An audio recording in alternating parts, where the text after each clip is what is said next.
Fala, meus queridos, tudo bem com vocês? Espero que todos estejam bem, estejam se cuidando. Vamos dar início a mais uma aula. Infelizmente, permanecemos online, tá? A gente está aguardando ainda a autorização do governo para poder voltar às aulas, né? A gente tem que ser prudente também nesse sentido, não dá para ir contra as ordens do governo. E, infelizmente, por enquanto, as aulas continuarão assim. Qualquer novidade, eu vou informando vocês lá no grupo, tá bom? Então, vamos dar início. Antes de qualquer coisa, vamos fazer aí uma breve oração. Feche seus olhos, apresente aquela pessoa que você tem vontade, né, de apresentar, que você quer realmente que esteja na presença de Deus, fazer algum pedido. Senhor soberano e eterno Deus, Pai, pelo poder que há no nome de Jesus, nós nos colocamos agora diante de Ti. Deus, nós agradecemos, apesar de todas as dificuldades que nós temos passado, agradecemos pela oportunidade de estar aqui, de estar mesmo que indiretamente em comunhão, de poder estar buscando mais conhecimento. Obrigado, Deus, pela minha família, obrigado pela minha saúde, obrigado por tudo, Pai. Nós te agradecemos e agradeço por cada vida que está assistindo esse vídeo agora. Isso é o que nós te agradecemos em nome de Jesus. Amém. Meus queridos, vamos lá então, vamos começar. Hoje nossa aula vai ser sobre tecnologia da informação, ainda faltam, né, essa aula de hoje mais uma, e a gente vai continuando então dessa maneira remota, tá bom? Eu vou compartilhar minha tela com vocês a partir de agora. Nós vamos aí para mais uma matéria, ânimo, infelizmente não é do jeito que nós queremos, mas nós vamos conseguir vencer essa pandemia em nome de Jesus, tá bom? Então, eu vou pedir para vocês então, qualquer dúvida vocês podem me chamar, podem anotar, tá bom? Então, hoje nós vamos falar um pouquinho mais sobre tecnologia da informação, né? A gente vai dar continuidade àquela matéria que nós iniciamos há 2 aulas atrás, né? Então, primeira coisa que nós temos que falar é sobre o processo organizacional. Mas, afinal, o que é um processo, né? Processo é tudo que tem começo, meio e fim, né? Você tem um processo de contratação de uma pessoa. Você anuncia a vaga, faz entrevista, treinamento, pede documentação e a pessoa começa a trabalhar através da integração. Tudo isso tem um processo, né? Um processo organizacional. Então, você tem planejamento, organização, direção, controle de atividades no dia a dia, né? Então, se você procurar um conceito, processos são o quê? Conjuntos de atividades que governam a forma como os recursos são usados para criar produtos e serviços, necessidades de informação e tecnologia, e são interdependentes. Tá, gente? A gente ainda vai falar um pouco, nós vamos ter lá no módulo de logística, nós vamos ter uma matéria que é gestão de processos. Então eu não vou ficar me estendendo muito agora nessa matéria, porque a gente vai ter administração da produção, gestão de processos, administração de materiais, a gente vai tratar muito sobre esse assunto, tá? Um outro tema muito relevante para a gente falar é a questão da mudança organizacional e a TI. Então, quando nós falamos sobre mudança organizacional, a gente fala no sentido de você investir mais em tecnologia dentro de uma empresa. Então, vamos pensar no sistema de transporte público de São Paulo. A maioria de vocês são jovens, né? E muito provavelmente não pegaram a parte de informatização do sistema de transportes. Antigamente, para você comprar uma condução, você tinha que obrigatoriamente ou pagar em dinheiro ou um passe, né? Que era como se fosse um papelzinho pequeno, um post-it, que valia uma condução. Então, muitas vezes a gente comprava esse passe, as empresas, quando pagavam o Vale Transporte, elas davam uma cartela cheia de passes, parecia álbum de figurinha, né? E aí cada funcionário tinha direito, não tinha direito à integração, não tinha nada disso, né? Assim como o ticket de refeição também, né? Era um ticket em papel, como se fosse uma cédula em dinheiro, e ali tinha o valor para você pagar. E aí, quando você precisava dar um troco, dava em mercadoria ou dava um que eles chamavam de contravale, só que aquele contravale só valia naquele estabelecimento. E aí veio a informatização. Com a informatização, o Vale Refeição, o Vale Alimentação, por exemplo, se tornaram cartões e veio o tão conhecido bilhete único, né? Então, quando nós falamos sobre mudança organizacional, eu quis usar esse exemplo para vocês terem uma noção de como as coisas podem evoluir, né? Se você pensar numa conta bancária, por exemplo, antigamente a gente usava, algumas pessoas ainda usavam cheques, por exemplo, para pagar suas contas, né? Mas com a evolução das coisas, começou a ter cartão de crédito, né? Até então você só passava e assinava, veio o cartão com senha, cartão com chip, agora veio o Pix e a coisa vem se modernizando. Assim também é dentro da instituição. Né? Então, quando você pensa numa mudança organizacional, você tem que pensar em passos para que você consiga fazer isso de uma fase a outra. Como vocês sabem, eu trabalho na área da saúde e nós estamos passando justamente por essa fase de mudança organizacional. Né? Tudo na minha empresa lá é no papel, né? Prontuário não é eletrônico, os hospitais não têm um sistema de abertura de ficha automatizado, tudo é eletrônico. E aí, quando você pensa em fazer a mudança, você tem que montar todo um planejamento. Então aqui eu vou apresentar alguns passos que são necessários para quando você pensa em fazer essa mudança organizacional para informatizar, para implantar a tecnologia de informação dentro da empresa. O primeiro passo dele é desenvolver uma revisão dos requerimentos para a transformação de TI. Então você primeiro precisa rever e analisar toda a transformação. Você tem que pensar como você vai fazer. Quem são as pessoas chaves? Então, digamos que eu pense nos setores, eu vou pensar lá no setor de RH, eu posso ter o Dr. Marcos, né, que é o responsável pelo setor de RH. Eu posso ter um setor de desenvolvimento que a doutora Bianca pode estar lá, por exemplo, como responsável. E aí eu vou pensar quem são as pessoas chaves que servirão até de multiplicadores, né, as pessoas que conhecem bem o processo para poder automatizar ali aquele setor. Não menos importante também, a gente tem que pensar nos aspectos organizacionais que não serão cobertos pela TI. Muitas vezes a gente quer fazer uma informatização, mas alguns setores ainda não tem como você fazer. Talvez uma gestão de estoque, talvez uma empresa de ônibus, pode ser que na manutenção, o controle de peças ainda não seja possível. Você tem que entender, quando você for informatizar uma empresa, o que você vai fazer e o que você não vai fazer em momento nenhum, e o que você vai deixar para um segundo momento. Então, esse seria o primeiro passo. Né? O segundo passo é construir um plano para transformar a organização de TI. Né? Então, você tem que pensar como eu vou fazer, onde eu estou, por onde eu vou passar e onde eu quero chegar. Eu tenho que montar todo um planejamento. É como se a gente fosse pensar numa viagem, por exemplo. Né? Eu vou comprar passagem, viajo tal dia, vou programar a hora que eu vou sair de casa, onde eu vou ficar hospedado, quanto eu vou pagar. Eu tenho que planejar tudo. Isso é você montar um planejamento. Então, eu vou ter que ver quantos computadores eu preciso usar, o que eu preciso de software, nós já aprendemos o que é software, o que eu preciso de hardware, o que nós já estudamos o que é hardware. Né? Então, tudo isso precisa estar nesse plano de transformação. Tá? O passo 3 é você definir o modelo organizacional e o plano de alinhamento. Né? Então, é o momento de desenvolver o time de planejamento e o desenho organizacional. Então, uma vez que você fez todo o plano, né, uma vez que você começou aqui no desenvolvimento e revisão, identificou quem são as pessoas-chave, criou um plano, você vai começar a definir qual o modelo dentro daquele plano. Então, você vai começar a envolver as pessoas que têm que estar envolvidas. Eu dei o exemplo do Marcos e da Bianca, ou do Gabriel, por exemplo, né? E aí eu posso falar, olha, fulano, você vai fazer essa parte, então você vai me ajudar a desenhar e desenvolver essa mudança organizacional. Eu estou participando, inclusive, na segunda-feira, amanhã, né? Nós temos uma reunião justamente de desenho, né? A gente tem todo um processo para assinar os contratos da empresa, que vem da unidade lá, a gente administra vários hospitais, então vem do hospital, passa pela superintendência, vem para o meu setor, a gente analisa. Então, tudo isso a gente está redesenhando para fazer dentro do sistema. Então, são algumas mudanças, né? Então, você tem que pensar no passo 3 aqui. Primeira coisa, estabelecer a estrutura de governança de TI e formular a especificação inicial do plano estratégico. Então, primeira coisa, qual é a estrutura, né, de que vai cuidar da TI? Eu preciso saber quem são as pessoas, como vai ser, quantas pessoas, eu tenho que ter essa informação.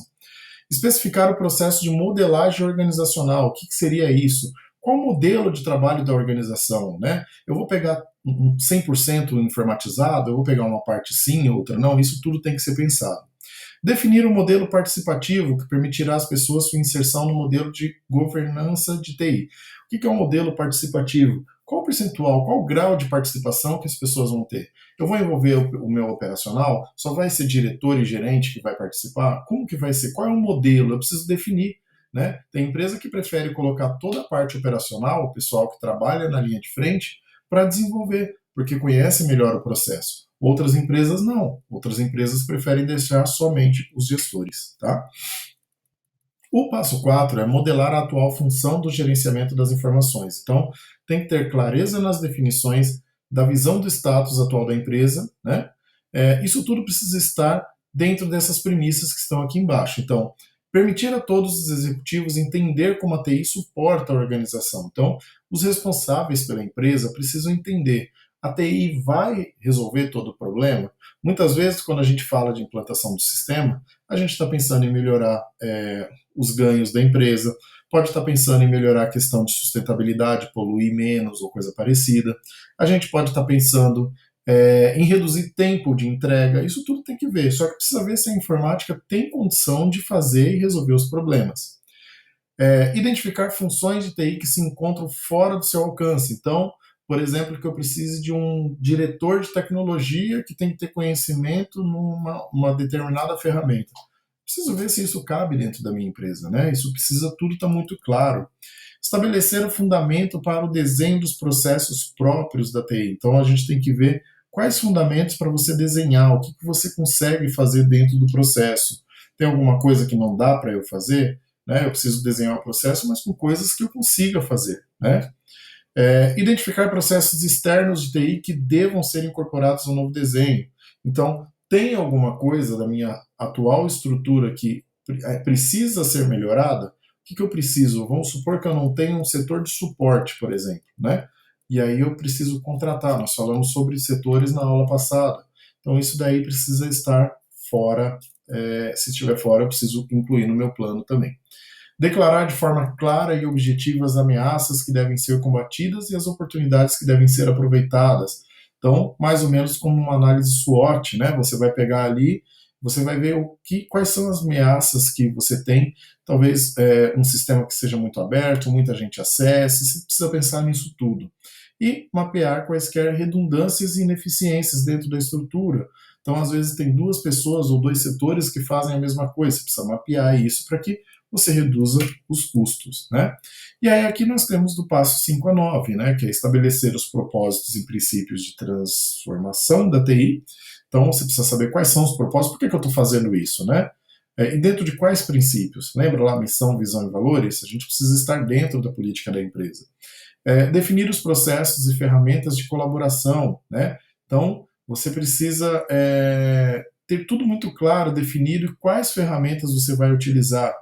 Tem que desenhar a nova estrutura, que é o passo 7, né? Sempre pensando em desenhar de uma maneira mais clara e objetiva. Especificar o plano estratégico, né? Que é o guia, você vai saber exatamente. Lembra que eu falei lá atrás do planejamento? Qual é o plano que eu vou seguir? É o meu mapa, né? E a estratégia de transição. O que é a estratégia de transição? Eu estou aqui, quero chegar aqui. Mas como que eu vou fazer para ligar esses dois, né? Para deixar de ser esse lado para me tornar esse lado? Como que eu vou... eu estou em São Paulo e quero ir para a Bahia. Como que eu faço para chegar? A estratégia de transição é isso, né? Qual é o meio que eu vou chegar de São Paulo na Bahia? Então, basicamente, seria isso. Uma vez que nós falamos sobre a questão da mudança organizacional e a TI, né, que é muito importante, nós temos alguns conceitos que também precisam ser muito claros. Eu sei que muita gente pode falar, mas eu já sei o que é isso. Às vezes sabe, mas se você souber, né, conhecimento nunca é demais. Então, primeira coisa, o que é a internet, afinal? Então, muita gente acha que a internet é a conexão que você tem ao computador ou coisa parecida. Na verdade, não. Né? Internet é a rede mundial, né, que tem como objetivo interligar computadores para fornecer ao usuário acesso a diversas informações. Por isso é chamada rede mundial de computadores. Então, o conceito de internet, se algum dia você for fazer uma prova para uma entrevista de emprego, né, e aí você tiver que perguntarem para você o que é a internet, está aí a resposta.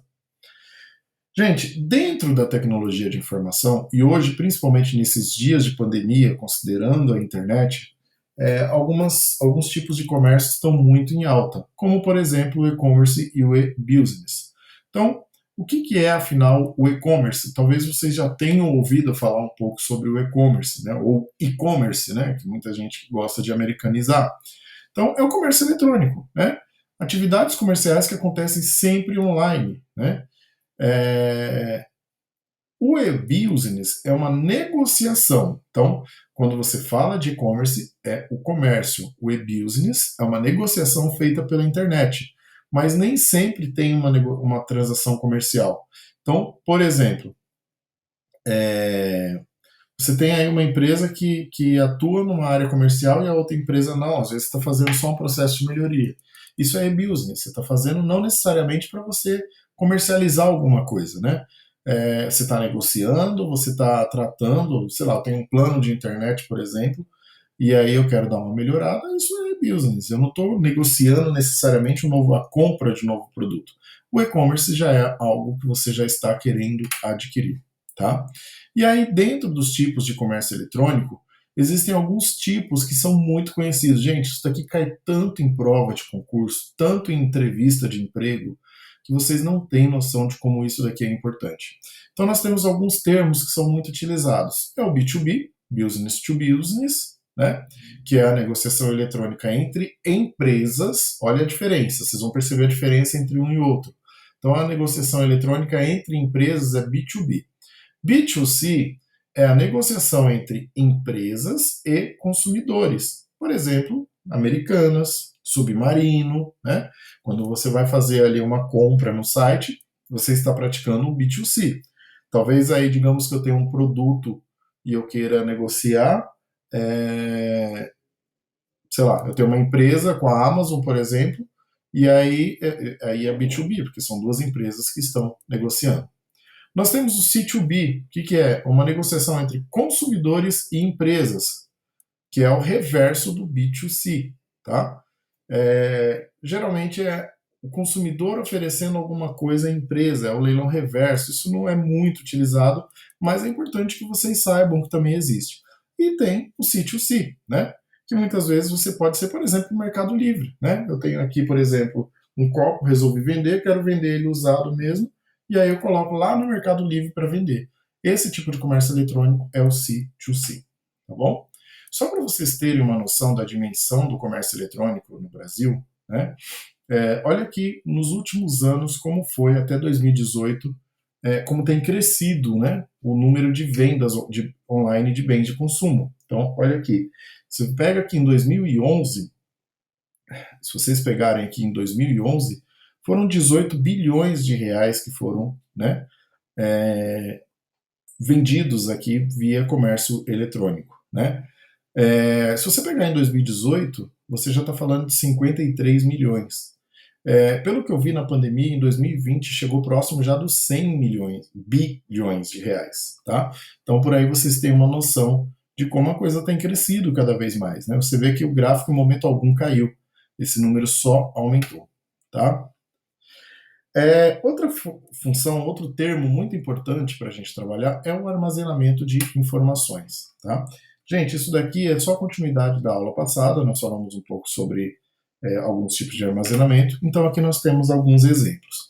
Então aqui, gente, vocês vão observar que quando você está lá no Windows, você tem esses bichos amarelos aqui, esse trem amarelo aqui. Isso daqui nada mais é do que uma pasta que você guarda os seus arquivos. Esses aqui de baixo são arquivos, estes aqui são pastas. É como se fosse uma pasta física, né? Dentro da pasta você consegue colocar vários arquivos. Dentro de uma pasta você coloca vários papéis. Aqui uma outra forma de visualização que permite você ver o arquivo, as pastas estão separados e o arquivo, cada um tem a sua extensão.